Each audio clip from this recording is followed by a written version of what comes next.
Fucking RTO, thank you for the prime sub, HBI, Vinaman, just got a house. Hello, Mr. Sebastian Forsen Force. Here's another link you have to click. Another corporate scheme exposed. People laugh. Have you heard the conspiracy about McDonald's? The real reason McDonald's ice cream machines are always broken. About their ice cream?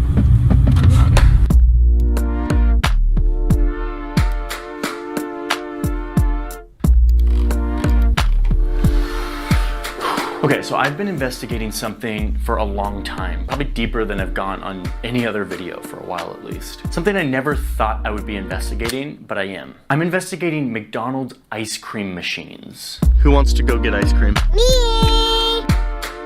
May I take your order? Can I get an ice cream cone? We don't have ice cream right now. Not today. Not today. Maybe tomorrow or something. Or next week, I don't know. Does that happen a lot, like that the machine's down? Yeah, in this one, yeah. Okay. For a few years now, people have taken notice that the ice cream machines at McDonald's always seem to be down. The ice cream machine part is not working.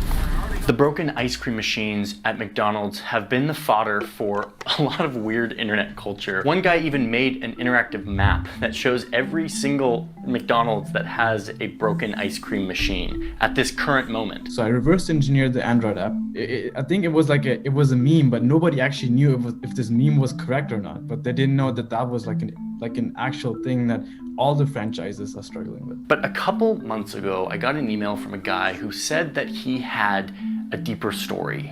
He said that there are important questions that no one is asking, and he promised me answers to those questions and data and evidence to back it up. He even said that there's potentially something nefarious going on here. I was like, okay, cool, another conspiracy theory about these McDonald's ice cream makers. So I asked my producer Jack to get on the phone with this guy and hear him out.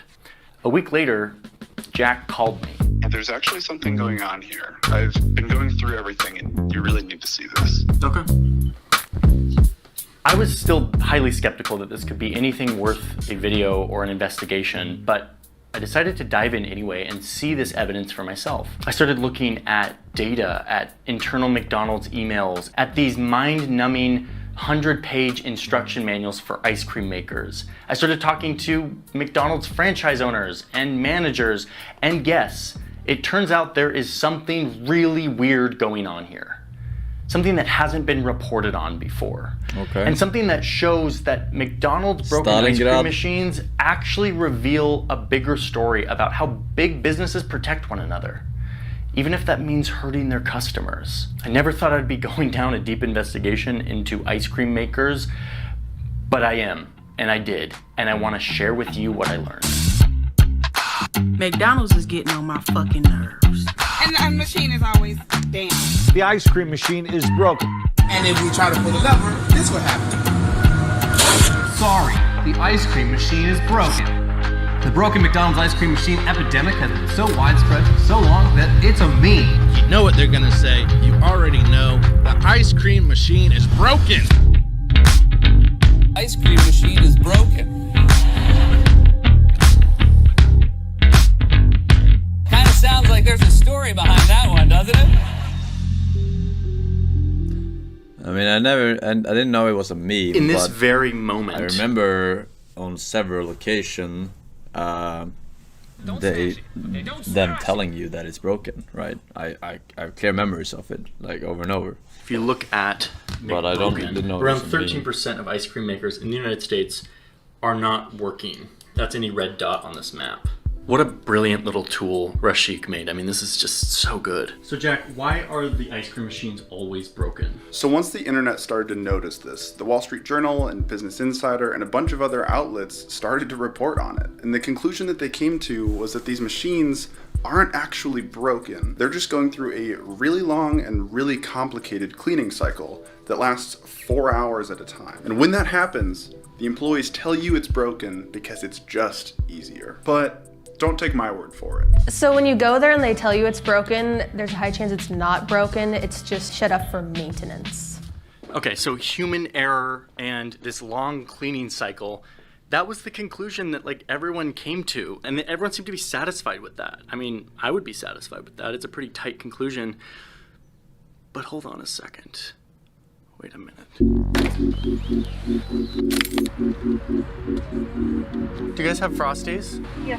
I was just at McDonald's and the ice cream machine was broken, and it seems like it always is. Is the ice cream machine broken here very often? No. Yeah, that's a McDonald's problem. We wash our machines every single week. Oh, that's cool. Is it easy to do that, or is it pretty complicated? No, it's actually really easy. I was gonna say that, why don't they just do it during the night? So, Wendy's doesn't have this problem.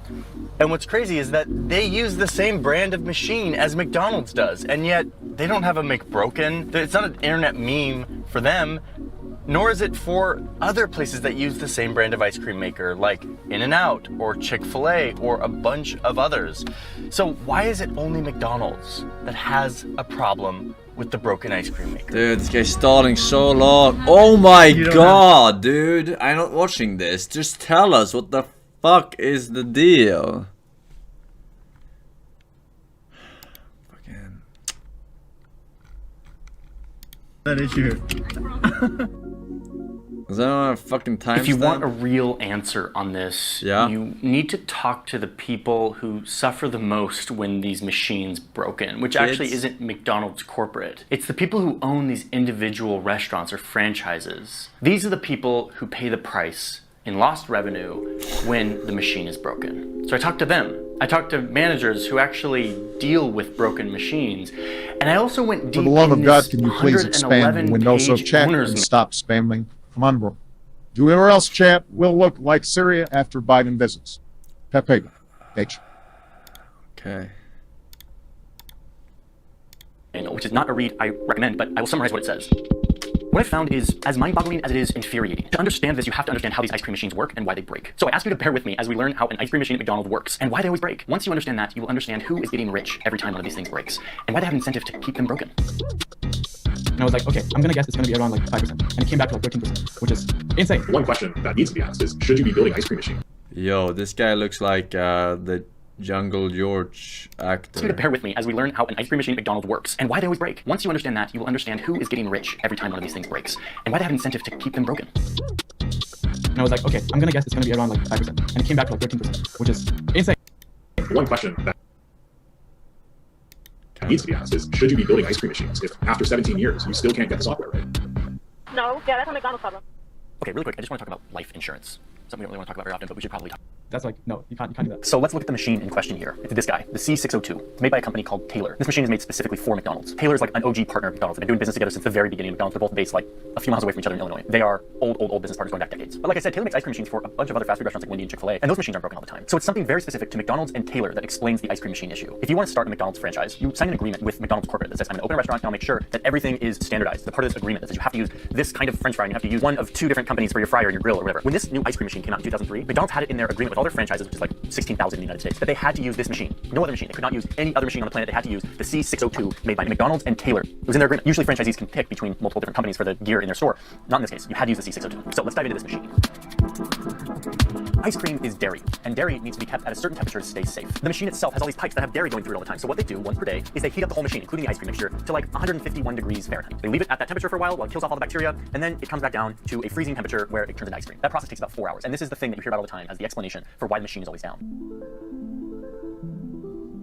But here's the nuance here that really illuminates the story. Usually the employees do this overnight while the store is closed. Someone in the night shift gets the cleaning cycle going and then they lock up for the night. The next morning, new employees who are opening the store for the morning show up and they look at the ice cream machine. And on the screen, they usually see one of 2 things. Heat cycle was successful, the ice cream machine is ready to use, or heat cycle failed. They don't know exactly why the heat cycle failed overnight. They're looking at this interface that looks like it's from like 1983, and all they see is something like heat mode failure or some other obscure code that doesn't really tell you what happened. The machine is completely locked out until you successfully run one of these heat cycles. You have to run the heat cycle. Even if the heat cycle missed one of these benchmarks by like 1 degree, it's still just going to tell you the thing failed. It doesn't tell you why or by how much. So the employee tells their manager. The manager has no idea why the heat cycle failed, and so they just tell the employee to like run it again. Luckily it's the morning, so people aren't getting ice cream yet, but like run the heat cycle again. So the employee runs the heat cycle again, and it fails again, probably for the same reason it failed in the first place, which nobody knows at this point. P.S. As a C602 ice cream machine insider, the reason why it failed probably is because the hopper's a little bit too full of the ice cream mix, and it takes a while for it to heat up and cool down that massive matter. So just a little bit less next time. That's one of many reasons why it might fail. Anyway, nobody knows this because they're just sitting there trying to serve customers. I worked in fast food in high school. It's a chaotic world. You're just trying to make people happy. Meanwhile, the person's trying to like run the heat cycle. It fails again. So I was talking to was like, they just opened a store, and it was a brand new store, brand new machine, and they're like, yeah, in the first few months, we called the guy like 4 or 5 times. I am blown away that a product like this, with software this cryptic and horrible, can exist in 2021. The menus are horribly complicated, the error codes are not helpful, the buttons don't have words on them, instead they're just like a bunch of symbols. If they press the flavor button, press the ice cream button to get to here, like access this menu, press these 2 buttons at the same time. It's like, how could you ever expect somebody, especially like an entry-level employee who's been on the job for like a few days, to understand any of this? It is a product that is set up to fail and that has no incentive to improve. Because what this means for Taylor is simply more services and repairs for their pocket. 25% of their entire business is based on this. And then there's...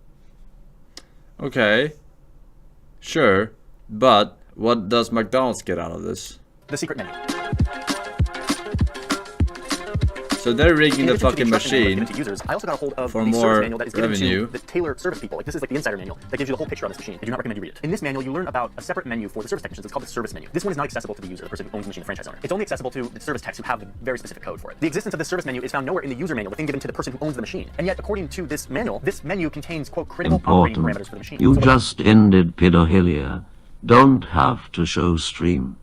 Well, keep up the good work.